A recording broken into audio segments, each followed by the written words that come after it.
And then basically from here is that how is your brand received? Okay, this is a very subjective and tough question, right?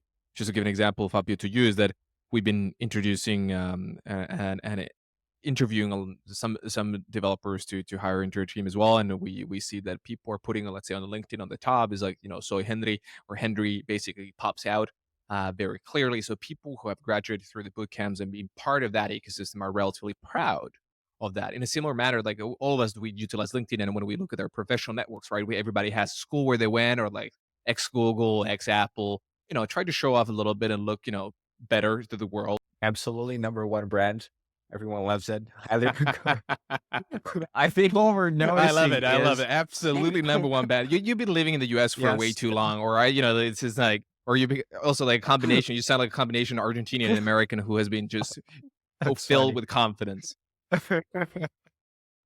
Um, on a more serious note, I think what we've seen is LinkedIn becoming more and more of a true social network and less of a professional network. So people Yeah. will share more and more things to LinkedIn, and they'll really leverage LinkedIn as a tool for building their identity in the social professional world. Yeah. So what that means is people will share memes sometimes on LinkedIn, they'll share personal stories, but it also means they want a virtual signal. The same way you want a virtual signal on Instagram, you fly business class or you do a story. On LinkedIn, they'll virtual signal by sharing a course certificate. Hey, I've Hmm. done a course on large language models. I've done a course on, RLHF. I've done a course on something that maybe sounds relevant for their job.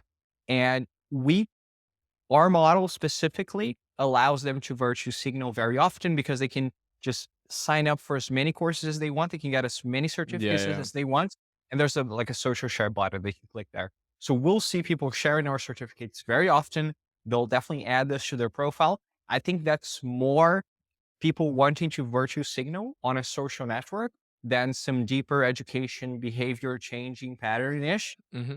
But it is happening for sure. And again, it's number one brand. So people will. Yeah. Fede. Yeah, I think that in education, the brand in the long run is your most important asset, right? Stanford and Harvard are Stanford and Harvard because what they built for hundreds of years, right? Not only what they did in the last 3, 4, 5 years.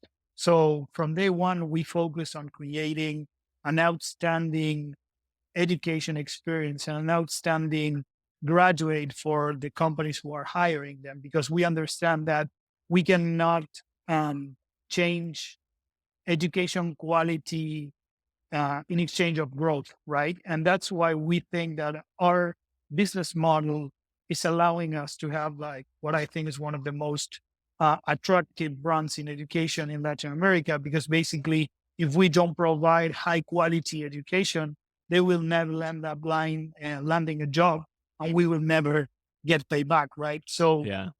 our business model just all the time says focus on education quality, focus on your community, focus on the curriculum. Okay, now we have AI, change your curriculum, prompt engineer, give all the projects they need to practice, bring the best mentors, the best tutors in the industry to the program. Because if you don't provide the best education, you will never get paid back and you will end up without the growth you were expecting. So I think that the business model in our case is really an ally to us in terms of creating a strong brand. Because what we've seen is that when edtech companies break this first stage of seed or Series A and they just focus on growth, what happens is they start providing lower education experience or focusing, as Fabio was saying, more on the gamification aspects or Hmm. providing other aspects, not education, because it's hard to scale. So I think that our business model is really an ally to us to keep a strong brand in education. One question here is then for education, we were discussing this a bit for brand, but there's also one key aspect, in my opinion, that is community. So, sometimes people go to Stanford and Harvard not only because of the brand, but the community that is formed over there. Do you guys see community as a core part of what you're offering? And are you doing anything to enable this to grow more than it is today? This is so hard. I'll let, if you want to go first, Heather. This is very hard. Yeah.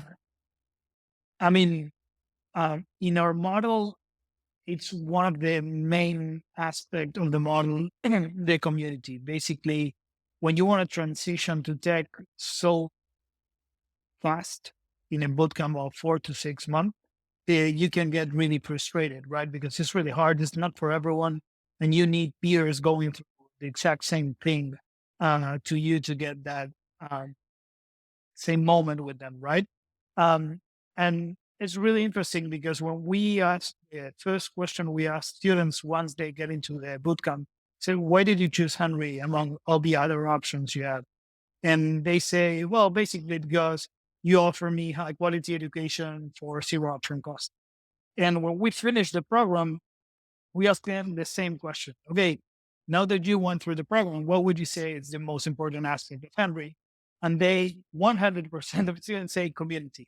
The community is the most important aspect. And probably that's the reason why, Eric, you were saying before, you go into LinkedIn and you're seeing a bunch of people saying, I went to Henry, I went to Henry and posting things about Henry.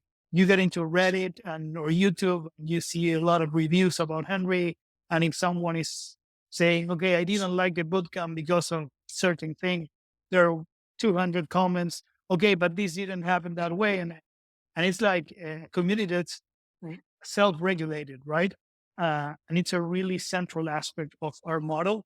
And I think another interesting KPI to measure is that even though that referrals from students or graduates are around 10 to 15% of the students or the applicants, they're over 50% of the new students because the person who referred that applicant will help him through the education process.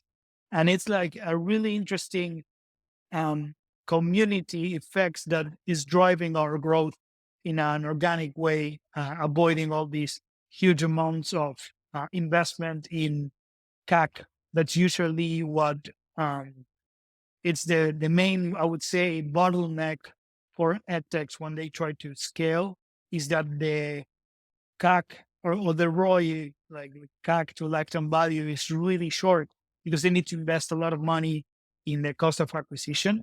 And the work we did with our community and how connected they feel with the brand is helping us to keep a really strong unit economics in the B2C business model because we didn't have to invest so much on the acquisition cost, basically. So I think it's central to any company in education, but in any sector who's willing to really scale the solution. I think it's hard because high value communities will usually filter on a very clear barrier. In Stanford and Harvard, it's mostly your socioeconomical background and, to some extent, to a very little extent, maybe your IQ, et cetera. But it's mostly your connections and how much money you have. Can you afford to go there? And are you sharp enough?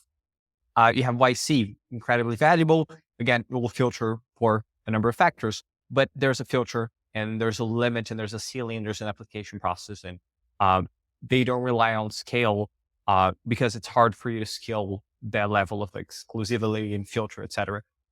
Whereas most ad techs or education brands, if you want to reach scale, you either charge more and eventually charge as much as maybe Harvard or Stanford will do, which none of us really want to, or you scale on volume. And scaling high value communities on volume doesn't work because, again, what makes a high quality community is a very clear barrier. I don't have a good answer on how to fix that. I don't think anyone does, but it's tough, and it's really tough. And early on, it looks like things are going great because there's some level there's a filter in a way. But again, you want to be a public company, you want to be a multi-billion-dollar stock or be a really large company. You're not in the hundreds of students. You're not in the low thousands. You're in the, dozens of thousands, hundreds of thousands of students. Is there any single example of a high value community in the hundreds of thousands of people? No, it doesn't exist. That's tough.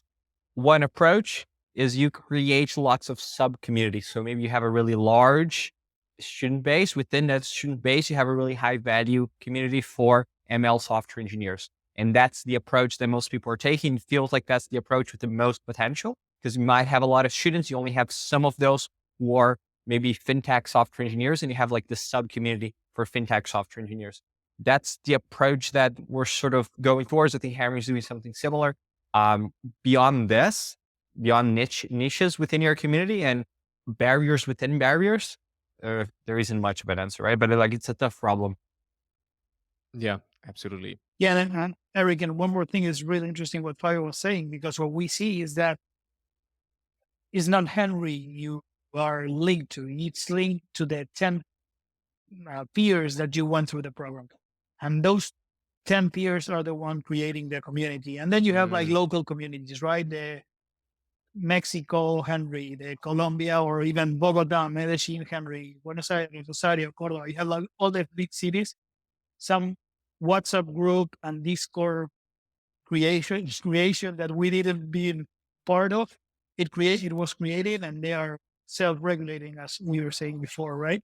But everything starts from those 10 first peer, not the thousand of students. So it's really interesting what Fabio was saying.